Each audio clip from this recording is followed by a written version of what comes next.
Hi friends, বং tardy food চ্যানেলে তোমাদের সবাইকে অনেক স্বাগত জানিয়ে আজ আমি তৈরি করছি বাঁধাকপি দিয়ে চিংড়ি মাছ। অসাধারণ একটা ট্র্যাডিশনাল রেসিপি এটা, সবাই তৈরি করে থাকো, তবে আমি কিভাবে এই রেসিপিটা করছি সেটাই আজকে তোমাদের সঙ্গে শেয়ার করছি। তো চলো চটপট শুরু করে দিই। এখানে একটা বড় সাইজের বাঁধাকপিকে একদম কুচো করে তারপর ধুয়ে জল ঝরাতে রেখে দিয়েছি। এখানে দুটো মাঝারি সাইজের আলুকে একটু ডুমো ডুমো করে কেটে নিয়েছি। আর নিয়েছি এখানে 200 গ্রাম চিংড়ি মাছ, ভালোভাবে ছাড়িয়ে পরিষ্কার করে ধুয়ে রেখেছিলাম। এবারে কড়াইয়ে আমি একটু জল দিয়ে তার মধ্যে বাঁধাকপি কুচোনোটা দিয়ে দিচ্ছি। জলও কিন্তু খুবই অল্প পরিমাণ, অর্থাৎ 1 কাপ পরিমাণ জলে আমি বাঁধাকপিটা সেদ্ধ করতে বসিয়ে দিলাম। ঢাকা দিয়ে 5 মিনিট সেদ্ধ করে নিয়েছি। দেখো বাঁধাকপিটা কিন্তু নরম হয়ে এসছে। এবার গ্যাসটা অফ করে বাঁধাকপিটা আমি জলটা ছেঁকে নেব।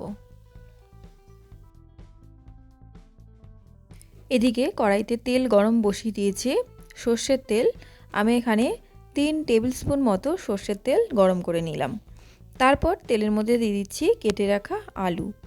আলুটা দেওয়ার সাথে সাথে এর মধ্যে দিয়ে দিলাম নুন আর সামান্য পরিমাণ একটু হলুদ।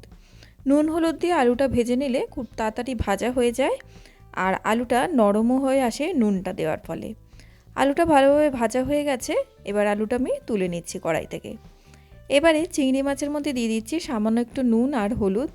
নুন হলুদ দিয়ে ভালোভাবে মেখে আমি চিংড়ি মাছটাও আলু ভাজার যে তেলটা আছে সেটার মধ্যে ভেজে নেব। চিংড়ি মাছ খুব বেশি কড়া করে ভাজার প্রয়োজন নেই, একটু হালকা করে ভেজে আমি চিংড়ি মাছটাও তুলে নেব। তো চিংড়ি মাছটাও আমার ভাজা হয়ে গেছে। এবার চিংড়ি মাছটা আমি তুলে নিচ্ছি। এবার তেলের মধ্যে আর একটু তেল অ্যাড করে দিলাম, যেহেতু তেলটা খুব কমে গেছিলো। এর মধ্যে দিয়ে দিলাম আমি গোটা গরম মশলা, এলাচ, দারচিনি আর একটা লবঙ্গ।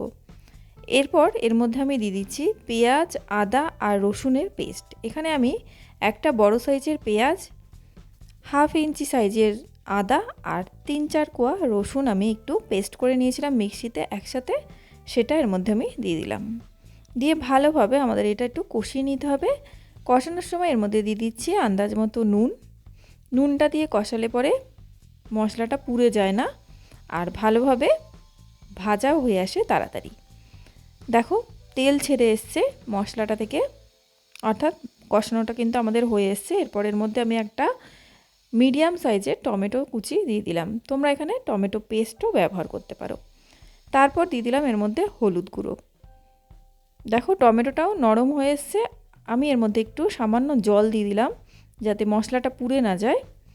তারপর এর মধ্যে আমি দিয়ে দিচ্ছি ভাজা মশলা, ধনে আর জিরেকে শুকনো খোলায় একটু ড্রাই রোস্ট করে নিয়ে আমি ওটাকে গুঁড়ো করে ওখান থেকে 1 চামচ মতো দিয়ে দিলাম হাফ টিস্পুন ঝাল লঙ্কার গুঁড়ো আর হাফ টিস্পুন দিয়ে দিলাম কাশ্মীরি লঙ্কার গুঁড়ো। এবারে ভালোভাবে মশলাটাকে আমাদের একটু কষিয়ে নিতে হবে। তবে এটা ভাজা মশলা দেওয়া আছে বলে খুব বেশি কিন্তু কষানোর প্রয়োজন নেই। তো মশলাটা 2 মিনিট মতো কষিয়ে নিয়ে আমি এর মধ্যে আগে থেকে ভাপিয়ে রাখা বাঁধাকপিটা দিয়ে দিলাম।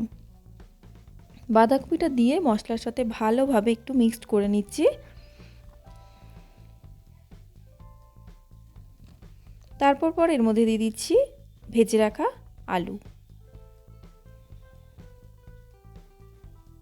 এবার ভালোভাবে আমি মশলাটা একটু মিশিয়ে নিচ্ছি।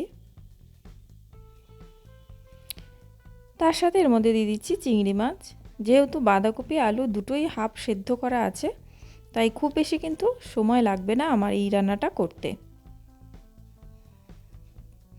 তো ভালোভাবে মিশিয়ে নেওয়ার পর আমি এর মধ্যে একটু মিক্সি ধোয়া জল ছিল সেটুকুনো দিয়ে দিলাম।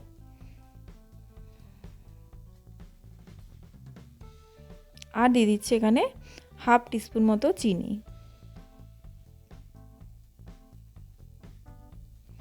এবার ভালোভাবে নাড়াচাড়া করে আমি এটা ঢাকা দিয়ে রাখলাম 5 মিনিটের জন্য, আর গ্যাসের ফ্লেমটা মিডিয়ামে রেখেছিলাম। 5 মিনিট বাদে ঢাকাটা তুলে নিলাম।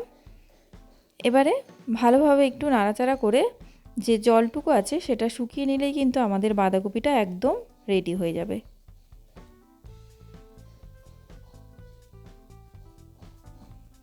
তো দেখো একদম জল শুকনো হয়ে এসছে আর আমি গ্যাসটা অফ করে দিয়েছি।